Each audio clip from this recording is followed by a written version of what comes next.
Donald Trump and Chinese century. What's up, Beijing? Listen, this is going to be a kind of tongue-in-cheek explanation of Chinese century and kind of like the meme sort of that Donald Trump is like speeding up Chinese century, but even then, it might not even be a meme. The actions of him and the far right might be forcing us towards a Chinese century. What is Chinese century? Chinese century is basically this term or nomenclature basically describing how it is likely or is theorized that China will be the geopolitical, geoeconomical force for the 21st century. Just like the 19th century, Britain was the big superpower, the big force. The 20th century, you would probably say the United States. You'd say United States and Soviet Union, but, maybe you'd say the United States was the guys running the show in the 20th century. And so this is from an Economist article from 2018. So this is actually quite old.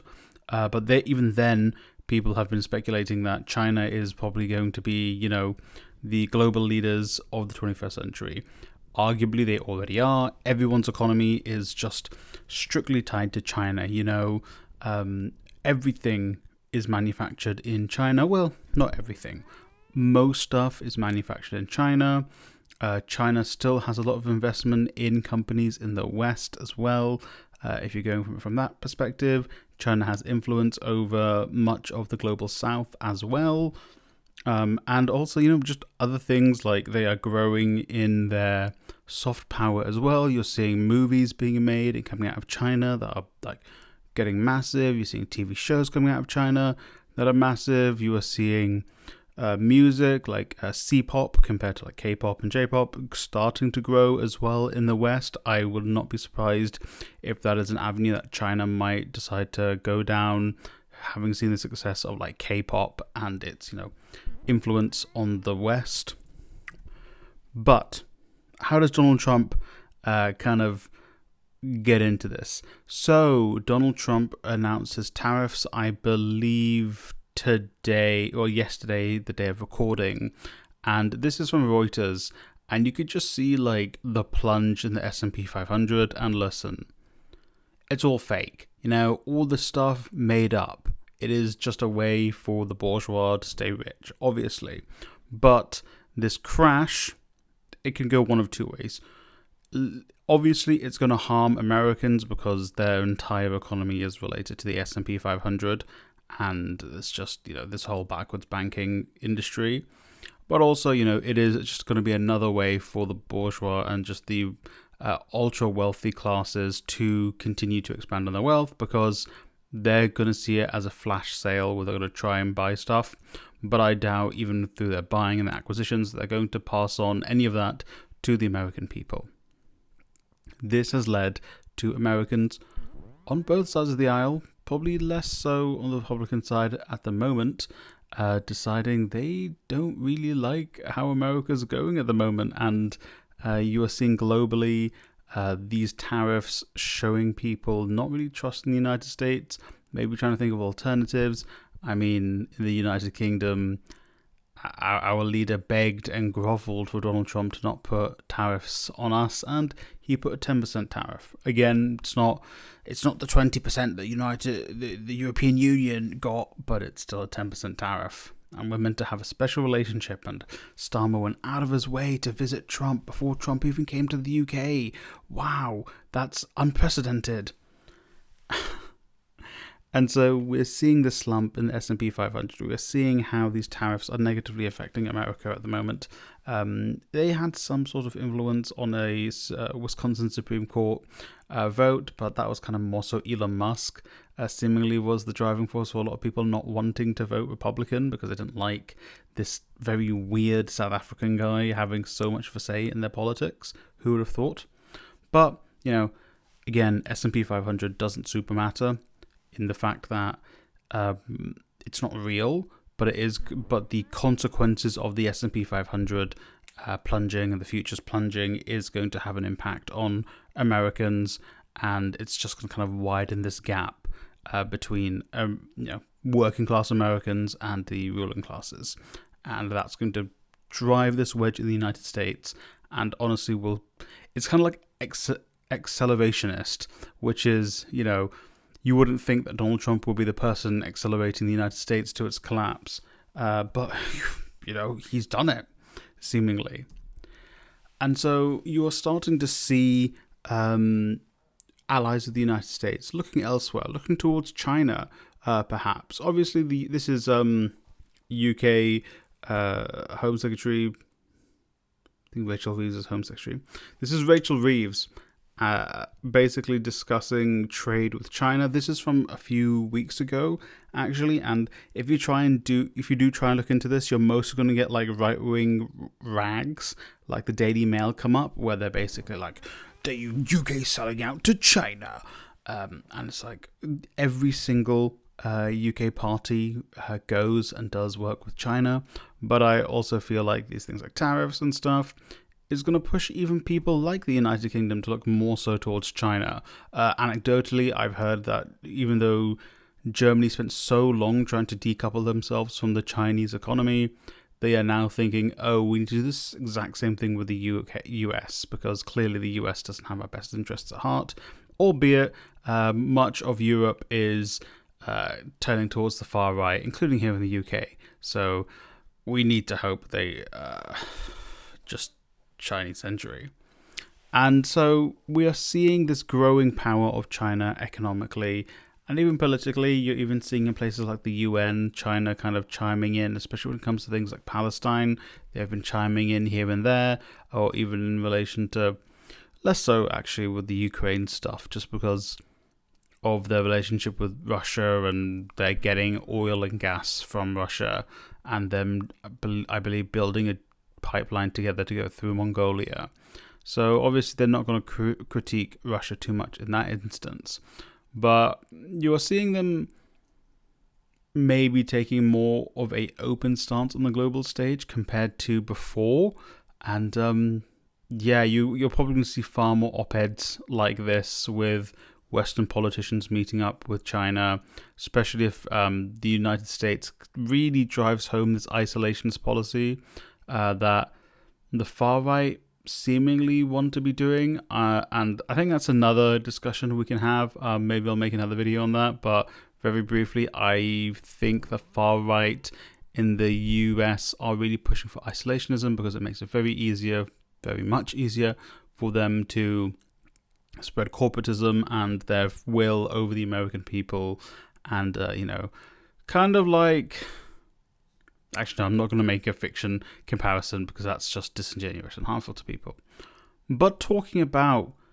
No, that's not a good segue.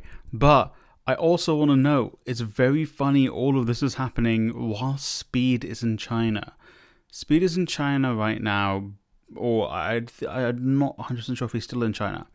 And it's not been perfect. I mean, there have been videos of people trying to, insulting Speed, saying some racist stuff. Although, are they CIA plants? Who knows? We definitely know from the the declassified Kennedy files that the United States is very happy to do color revolutions and the CIA to operate in foreign nations. But I digress. But you are seeing through Speed, you are seeing through when Americans all went over to Shaongshu, Red Note, they basically were like, whoa, China's like a normal place. That's pretty cool. And even through Speed, like, these Chinese people, yeah, they're just like me for real. And as someone who's British, and I thought we were propagandized to be like anti-China, anti-Russia. And I mean, obviously Russia's an oligarchy as well, so I don't mind. I'm not pro-Russia at all. But I thought we were propagandized, or just a blanket statement, China bad. But seemingly the United States is horrible for this, where they don't even, like, they're so surprised that Chinese people will just, like, talk to someone.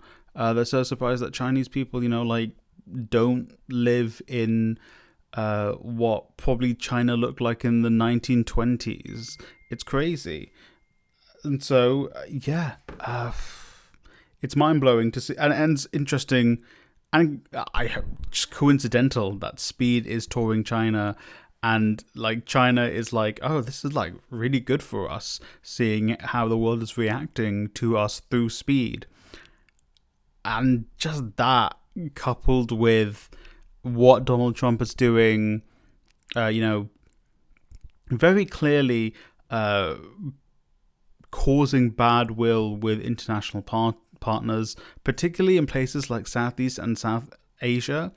And genuinely, Southeast Asia, at the moment, they have the choice of the United States and China to influence them. But if the United States just makes it harder for growing economies, or, obviously, growing economies isn't my personal concern, but from the current world we live in, emerging economies are a big concern. If they choose now to be like, well, China's not slapping tariffs on me, China isn't making it harder for me to access the biggest consumer population in the world, the United States, which, again, it's not a good thing when you're the biggest consumer nation in the world. It kind of says a lot about the culture of the nation.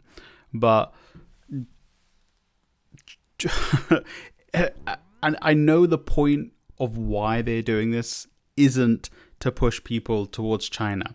It's because their own interests of the corporate elite in the United States is more so just, we just want to make money, and if it means, upsetting people outside of the United States, or even upsetting people in the United States and making people like China a little bit more, who cares? We are still going to line our pockets. Our board members are still going to line their pockets, because they will just force the US economy to be very insular, and in the short term, all of these people will make a lot of money. And, just a side note, like I said, like, it looking like the world is pushing towards a, acceptance of Chinese century. These are from the European Council of Foreign Relations, and you can kind of see that even across Europe, so the UK is a separate one because we're not in the EU, obviously, where people just, like, even here in the UK, where I think we're probably more propagandized to be anti-China compared to the rest of Europe, but I'm not 100% sure on that. Comment down below if you know what kind of, like, the rest of Europe, how they propagandize about China.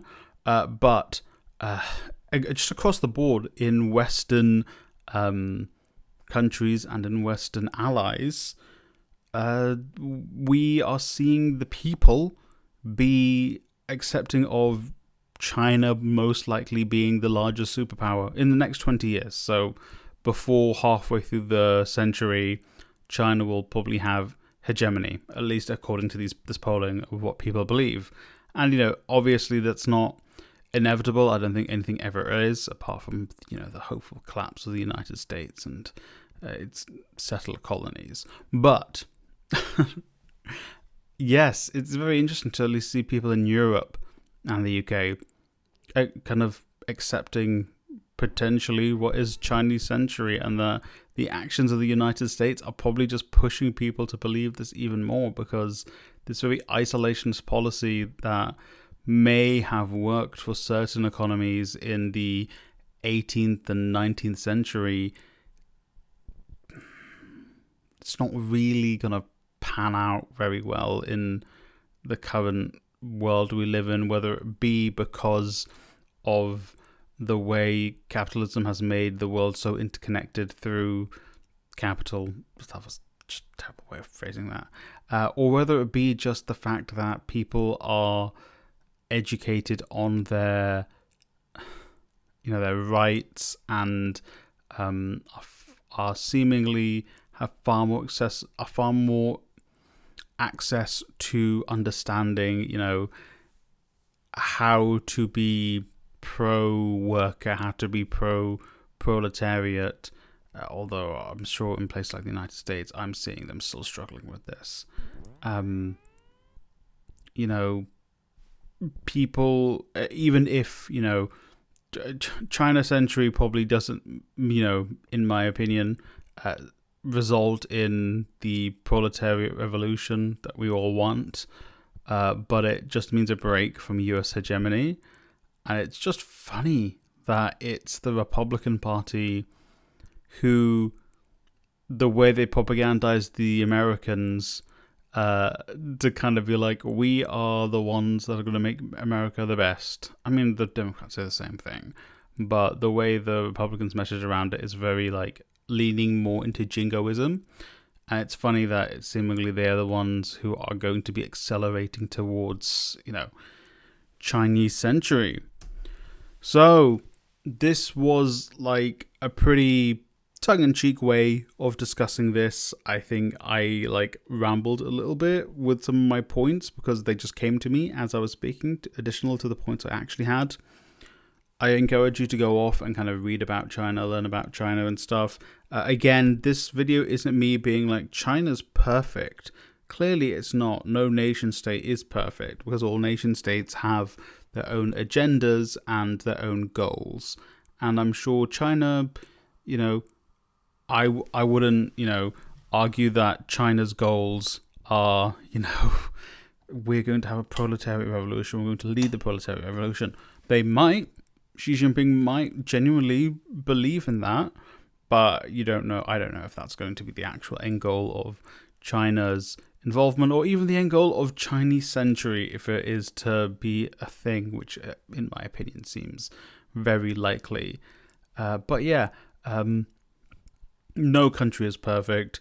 It's just funny seeing the current global superpower and the country with the global cultural hegemony shooting itself in the foot because billionaires and corporate elites want to ensure their own growth in power and wealth. And it's just like you managed to play yourself to controlling the globe, and it took the throes of capitalism and bourgeois greed to bring it all crumbling down.